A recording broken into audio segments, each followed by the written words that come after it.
인물 중심, 기업 분석, CEO 톡톡. 안녕하십니까, 곽보현입니다. 지난 시간에 저희는 정의선 수석 부회장이 왜 플라잉카에 주목하고 있는지, 그리고 그 관련 전략들은 무엇이었는지 이런 것들을 살펴봤는데요. 오늘은 현대차 그룹이 이것을 현실화하기 위해서 어떤 것들을 준비해 나가고 있는지 집중해서 알아보도록 하겠습니다.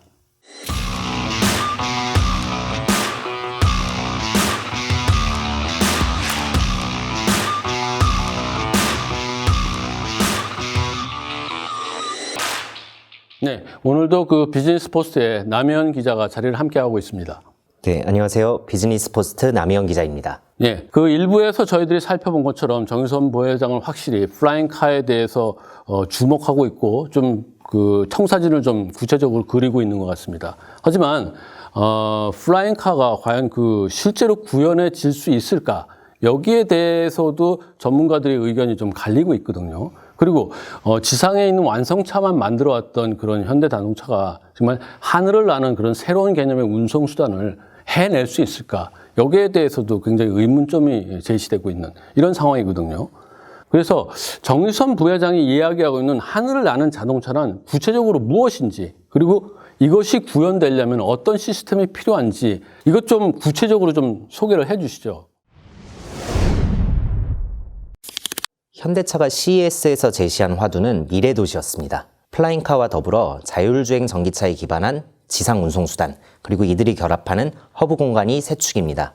그동안 어떠한 완성차 기업도 구상하지 않았던 어떤 새로운 비전을 제시함으로써 라이징 스타를 넘어 미래는 곧 현대차다라는 공식을 만들겠다라는 의지를 보였다고 볼 수 있습니다.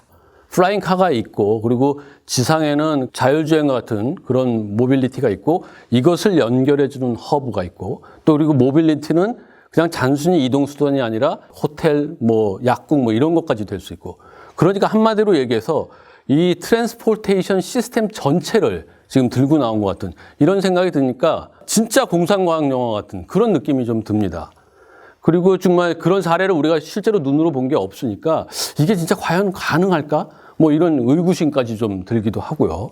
그런데 정 부회장이 과연 이 시점에 그와 같은 공상과학 도시와 같은 이야기를 꺼낸 이유, 그 목적은 과연 무언가요? 네, 정 부회장은 과거 칼라일 그룹과의 대담에서 시류를 잘 따라야 한다고 말했던 정주영 명예회장의 말씀을 이제는 조금이야 이해할 수 있을 것 같다, 이렇게 얘기했는데요.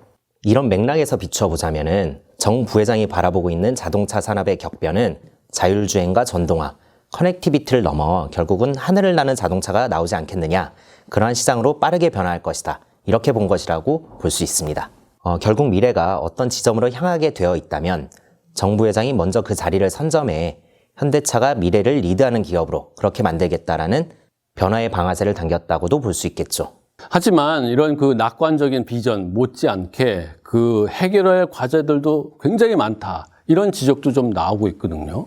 사실 그 예를 들어서 아까 얘기했던 그 플라잉카가 정말 현실화가 되려면은 기기 하나를 만들어내는 그 기술 진보 요거는 좀 차치하고라도 이 전체를 아우를 수 있는 관제 시스템의 혁신이 있어야 되지 않나, 이런 좀 생각이 드는데 이런 것들도 좀 고민을 하고 있나요? 맞습니다. 현대차 도시망공 모빌리티 사업부의 신재원 부사장도 이러한 과제를 CES 기자간담회에서 밝힌 적이 있습니다.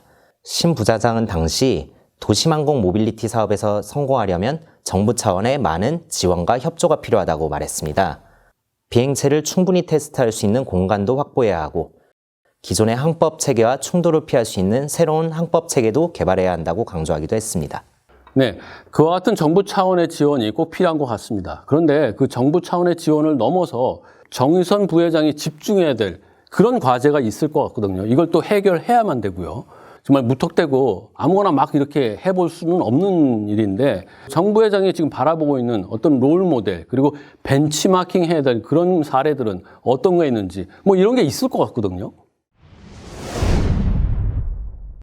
네, 영화 아이언맨의 주인공 토니 스타크를 다들 아실 겁니다. 마블은 토니 스타크라는 캐릭터를 창조하는데 테슬라 CEO로 잘 알려진 일론 머스크를 많이 참고했다고 알려져 있습니다. 일론 머스크는 업계에서 꽤나 괴짜로 유명한데요. 일론 머스크는 테슬라 CEO도 맡고 있지만 스페이스X라는 다소 생소한 이름의 회사 CEO도 맡고 있는데요. 이 회사를 통해 내가 로켓을 만들어 쏴보겠다, 화성에 사람들을 보내겠다. 지구 어디든 1시간 안에 이동할 수 있는 운송수단을 만들겠다라는 다소 황당한 발언들을 해서 초기에 비웃음을 사기도 했습니다. 네, 정말 그 말 자체만 들어보면 정말 황당하게 짝이 없고 정말 세간에서 굉장히 많은 그런 비난이 나왔을 것 같은데 지금 제가 듣기로는 일론 머스크는 이런 비난에도 불구하고 하나씩 이것을 현실화해서 지금 그의 꿈에 그 한 걸음씩 다가가고 있다. 이렇게 좀 저희들은 해석할 수 있는 것 같은데 어떤가요, 지금 진행 상황이? 일론 머스크가 쏘아올린 로켓은 이미 미국 나사에서도 주목하고 있습니다. 이외에도 유인 우주선 개발 계획도 현재 진행형이고요. 더욱 대단한 것은 말씀하신 것처럼 일론 머스크가 그의 말과 생각들을 단순한 청사진으로만 제시하지 않고 점차 현실화하고 있다는 것입니다. 이것을 뒷받침하는 것은 자본과 사람입니다.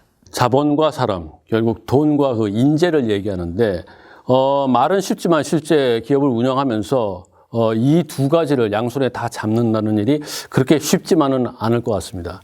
유능한 인재들이 있어야 미래 사업들을 좀 개척해 나갈 수 있고, 그리고 그 인재들이 실제로 그런 것들을 연구해내고 구현해 나가려면 정말 막대한 자금이 필요한 것이 사실이니까요. 그러면 어떻게 이걸 해결해 나가고 있죠? 정의선 부회장도 이를 잘 인지하고 현재 인재 영입에 총력을 기울이고 있습니다.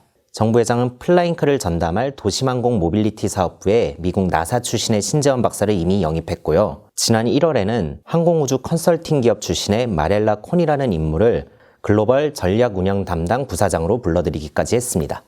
키맨이라고 할 수 있는 주요 인물들을 영입한 것은 뭐 해낸 것 같습니다. 그리고서 이제 바탕을 마련해 나가겠죠. 그렇지만 이 막대한 자금을 조달하는 것들이 꼭 필요한데 이게 뭐 하늘에서 뚝 떨어지는 건 아닐 것 같거든요. 어떻게 현대차 그룹이 준비를 하고 있나요? 네, 현대차가 2019년 12월 내놓은 전략 2025라는 자료를 보면 현대차는 앞으로 5년 동안 도시항공 모빌리티 사업에만 모두 1조 8천억 원을 투자하겠다는 계획을 세워놓고 있습니다. 현대차가 작년에 낸 영업이익이 3조 6천억 원 정도라는 점을 감안하면 결코 적지 않은 규모라고 볼 수 있습니다.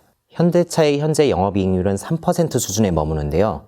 현대차는 이를 5년 안에 7%까지 끌어올려 원활한 현금 흐름을 만들고 이를 다시 미래에 재투자하는 선순환 구조를 갖추겠다는 비전을 가지고 있습니다.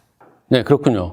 그 사실 기업이 그 양손에 인재 그리고 자금 이걸 다 움켜쥐고 있다고 하더라도 미래 산업을 개척하려면은 이것을 해내려는 도전 정신, 이와 같은 기업 문화가 새롭게 자리 잡혀야 되지 않나 이런 생각이 듭니다. 그런데 그 현대차 그룹 그러면은 굉장히 보수적인 색채가 강했던 그런 그룹이었거든요. 그리고 정의선 부회장도 이러한 것들을 좀 잘 알기 때문에 현대차 그룹을 완전히 바꾸려고 애를 쓰고 있습니다. 그래서 정의선 부회장은 완전 자율복장제를 도입해서 직원들의 그런 창의력을 이끌어내는 데 애쓰고 있고, 그리고 인공지능 연구조직인 에어랩을 강남에 따로 사무실을 둬서 여기서 자유롭게 개발하는 이런 문화를 조성하고 있습니다. 그래서 이제는 현대차 그룹의 직원들이 마치 그 IT 그룹에 다니는 그런 직원처럼 좀 변화하고 있습니다. 오늘 이야기는 이 정도로 마무리를 하고요. 저희는 그 정의선 부회장이 미래 자동차 산업을 선도하기 위해서 현대차 그룹을 어떻게 끌고 나갈지 관심 있게 지켜보도록 하겠습니다. CEO 톡톡 이것으로 마무리하겠습니다. 여러분 구독하기, 좋아요 꼭 부탁드리겠습니다. 감사합니다.